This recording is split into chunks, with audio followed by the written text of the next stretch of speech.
Fala galera do oitavo ano, tudo bem com vocês? Bom, gente, vamos dar continuidade ao nosso estudo, né? Na aula passada a gente falou um pouco aí sobre as escalas de temperatura e agora nessa aula, basicamente, nós vamos falar sobre um conceito que é importantíssimo, que é a parte de calorimetria, né? A calorimetria ela se faz presente em muitos processos, né, durante o nosso dia a dia, e ela é fundamental que vocês saibam e vocês aprendam. Vocês vão ter muita aplicação disso, não só na física, mas na química também, né, na transferência de calor de um corpo para o outro, nos processos químicos, tá? E vai ser uma matéria muito utilizada por vocês no ensino médio, né? Então, o que ele fala aqui? Ó? A calorimetria é a área da física responsável pelo estudo das trocas de energia em forma de calor. Ou seja, o calor, a gente até já discutiu isso em outros anos, é a energia em forma de trânsito, de um corpo para o outro, né? Então, ele fala ali, ó, o que é o calor? Calor é energia térmica em trânsito. Quando dois corpos estão em contato térmico, ocorre transferência de calor entre eles, até que se estabeleça um equilíbrio térmico. E esse calor, essa energia, é sempre transferida aqui, ó, do corpo com maior temperatura para o corpo de menor temperatura. Então, quando eu falo em transferência de calor, eu estou falando em quê? Em mudança de temperatura. Esse cara que está transferindo calor para esse vai diminuir a temperatura e esse aqui vai o quê? Aumentar a temperatura, até que chega aonde? No equilíbrio térmico, tá? Então, olha só, calor é uma forma de energia em trânsito que flui sempre do corpo mais quente para o corpo mais frio. Então, importante a gente ter isso aqui, tá? Para a gente medir esse calor transferido, a gente vai trabalhar com o quê? Com as unidades de medida. Se calor é energia, a gente viu lá na mecânica que a energia a gente mede em joule, né? Em joule. Então, o Q, né, que a gente chama de calor sensível, né, que vai ser a quantidade de calor, a gente vai medir em joules ou em calorias, tá? O M é a massa do corpo, o C é o calor específico de cada material e o ΔT é a variação de temperatura. Reparem que aqui, olha só, vou até aumentar isso aqui de tamanho para vocês poderem enxergar melhor. Olha só, vou até botar aqui um tamanho um pouco maior. Ó, aqui, perfeito. Ó, deixa a gente só aumentar aqui, ó. Quantidade de calor em joules ou calorias, massa do corpo, quilogramas ou gramas, calor específico, joule, quilograma, Kelvin ou caloria, grama, grau Celsius. A gente vai entender o que é o calor específico aqui, tá?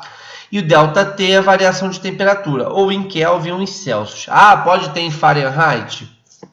Pode ter, mas é difícil isso aí acontecer, tá? Agora, o calor específico, né, aqui, o que é o calor específico? Deixa eu aumentar isso aqui, o tamanho disso aqui. E aí a gente vai poder conversar um pouco melhor. O calor específico é uma propriedade do material em absorver ou não calor. Vamos pensar no seguinte. Acredito aqui que todos aí já foram na praia pelo menos uma vez na vida, né? Quando você vai, né, na praia e você vai na hora do almoço, lá meio-dia, vou para a praia meio-dia, você coloca o pé na areia, né, sem chinelo, sem nenhuma proteção, você vai sentir seu pé queimar. Por quê? Porque a areia ali vai estar exposta a uma radiação, né, vindo do sol muito grande. Então ela está com uma alta temperatura, né? Então você ali incomoda. Aí vamos lá, você chegou na praia, você vai e pede lá para o cara lá abrir uma barraca para você. Quando ele abre lá a barraca no local que você escolhe, né, você já consegue começar a pisar na areia. Por quê? Porque a areia ela tem um calor específico muito pequeno, né? Ela tem um calor específico muito pequeno.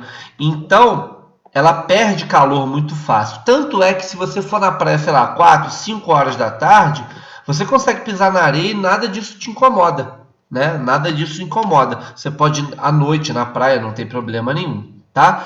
Então, o calor específico, aqui ele está falando, é uma grandeza, né? Que você mede a quantidade de calorias necessárias para se elevar 1 grau Celsius a massa de 1 grama de determinada substância.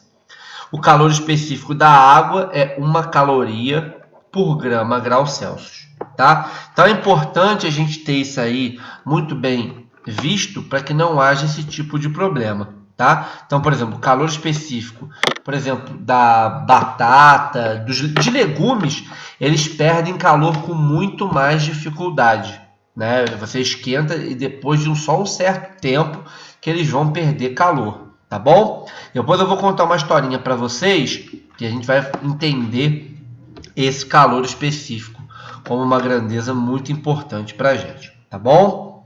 Né? A capacidade térmica que ele fala aqui, ó, a capacidade térmica, ele tem essa, né? Ele tem essa importância. Deixa eu voltar aqui, deixa eu apagar isso aqui. Né? A capacidade térmica ela está relacionada, né, com a capacidade do corpo em perder temperatura. Vocês podem reparar aqui, ó, deixa eu até aumentar aqui o tamanho aqui de novo, para vocês poderem enxergar melhor. A capacidade térmica ela está relacionada com a quantidade de calor que eu tenho e a variação de temperatura. Se essa variação de temperatura for muito pequena, a capacidade térmica ela é muito maior. Tudo bem? Então, tomem cuidado, é o seguinte, Czão é capacidade térmica, Czinho é o calor específico, tá bom? Então, a gente vai falar basicamente desses 3 conceitos aqui, né? Da quantidade de calor, a equação da calorimetria, que é o Q, que é igual a mc delta T, tá? A gente falar do que é o calor específico e a formulinha da capacidade térmica aqui. Tá bom? Tá? Então é isso, galera. Depois eu vou passar um formulário para vocês fazerem algumas questões. A gente vai corrigir pelo Meet, né, de forma ao vivo. E a partir daí a gente vai tirando as dúvidas em relação ao nosso conteúdo. Tá bom? Ficamos por aqui. Fiquem com Deus e até o próximo vídeo.